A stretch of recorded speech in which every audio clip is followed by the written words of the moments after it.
नगर पंचायत के जो सफाई व्यवस्था को लेकर जो एग्रीमेंट किया गया, आखिर एग्रीमेंट का नियम क्या है और इस नियम पर कितना काम हो रहा है?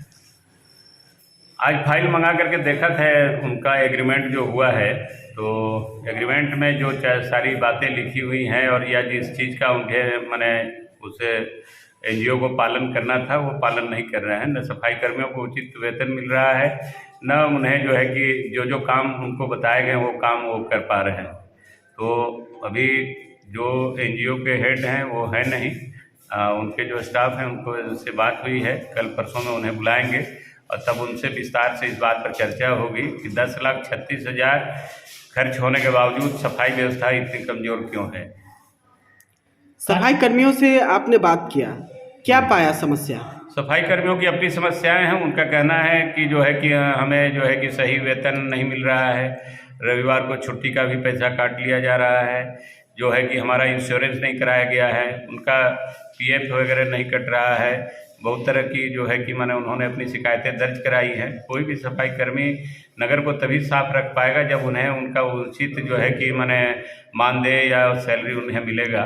लेकिन अगर नहीं देंगे तो वो मन लगा करके नगर की सफाई नहीं कर पाएंगे, और नगर की सफाई ही नगर को आगे ले जा सकता है। नगर जितना साफ़ सुथरा होगा उतना ही सुंदर होगा। इसलिए मेरा पहला लक्ष्य है कि सफाई व्यवस्था को सुधारा जाए। 10,36,000 रुपये की राशि कम नहीं है, लेकिन उस एवज में हम लोगों ने जो अभी हिसाब लगाया 2 लाख रुपया 2.5 लाख रुपया से ज़्यादा उन सफाई कर्मियों को वेतन के रूप में नहीं दिया जा रहा है। सारे रुपये का बंदरबाट हो रहा है। ये जो है कि मैंने इसे रोका जाएगा और सही तरीके से सफाई कराई जाएगी। अच्छा, एनजीओ का क्या नियम है, इसमें किस प्रकार काम करना है हमको? एनजीओ को जो है कि शर्त है, उसमें जो है कि मैंने उनका जो मैंने एग्रीमेंट है उसको हम लोगों ने अभी मंगा करके देखा था, तो उसमें जो बहुत सारी बातें हैं, बहुत सारा पॉइंट है जिस पे उनको काम करना था। मोटा मोटी इसमें 23 पॉइंट है और 23 पॉइंट के हिसाब से मैंने 50% पॉइंट पर भी काम नहीं हो रहा है। 23 में से 12 पॉइंट पर भी काम नहीं हो रहा है।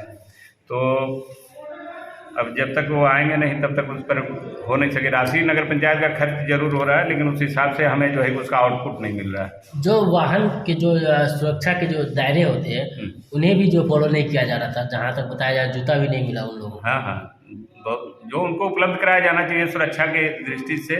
मैंने फ्लोरोसेंट जैकेट होता है कि मैंने अंधेरे में कुहासे में काम कर रहे हैं, लाइट पड़ने से चमकता है, तो वो सब चीज़ भी उनको मुहैया नहीं कराया गया है। गम बूट वगैरह होना चाहिए, सारे लोगों को नहीं, 2-1 लोगों को दिया गया है, लेकिन सारे को व्यवस्था होनी चाहिए। इंश्योरेंस होना चाहिए, उन लोगों का काम खतरे से भरा होता है। सारे का ग्रुप इंश्योरेंस होना चाहिए था, ग्रुप इंश्योरेंस भी नहीं कराया गया। समस्या यहाँ तक आई है कि उनका आईडी कार्ड तक नहीं है। हाँ, नहीं है, आईडी कार्ड भी नहीं है। क्या पहल करेंगे आप?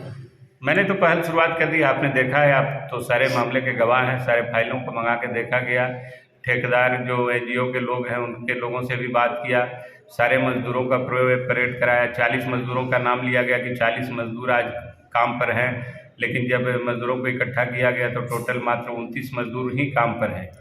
सर 29 में 23 प्रेजेंट थे।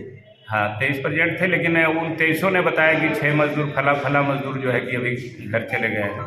अच्छा, एग्रीमेंट का नियम क्या बोलता है, प्रत्येक वार्ड में कितने लोगों को रखना है? एग्रीमेंट में अभी मुझे मजदूर का हिसाब नहीं मिला कि इतना मजदूर इन्हें रखना है, लेकिन राशि है 10,36,000, उसमें 60,000 रुपया नगर पंचायत को गाड़ी के मद में ये लोग कटवाते हैं। 7 गाड़ियाँ नगर पंचायत उन्हें मुहैया कराती है, 6 टिपर हैं और छोटे वाले, और 1 ट्रैक्टर है। इसके एवज में 60,000 रुपया ये पेमेंट कट जाता है इनका। उसके अलावा 10,000 समथिंग जो है कि उनका इनकम टैक्स में राशि कटती है। 9,66,000 के लगभग इन्हें भुगतान हो रहा है एनजीओ को। इसी 9,66,000 में मुश्किल से 2,66,000 भी ये लोग मजदूरों के ऊपर खर्च नहीं कर रहे हैं। कहने का मतलब 7 लाख रुपया एक बड़ी राशि है कि कोई भी काम करेगा 10% 20% बचना चाहिए। अगर आपका 10 लाख का काम है तो 2 लाख रुपये महीना का बचा ठेकेदार को, या 1 लाख रुपया बचा तो बहुत है। लेकिन उस हिसाब से अगर आप देखेंगे तो यहाँ पर 70% बचत हिसाब किताब बता रहा है। 70% बचत तो भाई कौन काम में होता है? 100 रुपया में 70 रुपया बचा रहे हैं, ये तो बड़ा दुर्भाग्यपूर्ण है। और ठाकुरगंज की सफाई व्यवस्था अगर कमज़ोर है तो इन्हीं कारणों से। आपको बता दें कि जब आप पद पर नहीं थे तब से ही सफाई व्यवस्था को लेकर लगातार आवाज़ उठा रहे थे, विभिन्न सोशल मीडिया प्लेटफॉर्म के माध्यम से देखा गया था। आखिर क्या कारण था? देखिए, जैसे पहले यही सफाई कितने में हो रही थी? 6 लाख में, 6 लाख में हो रही थी।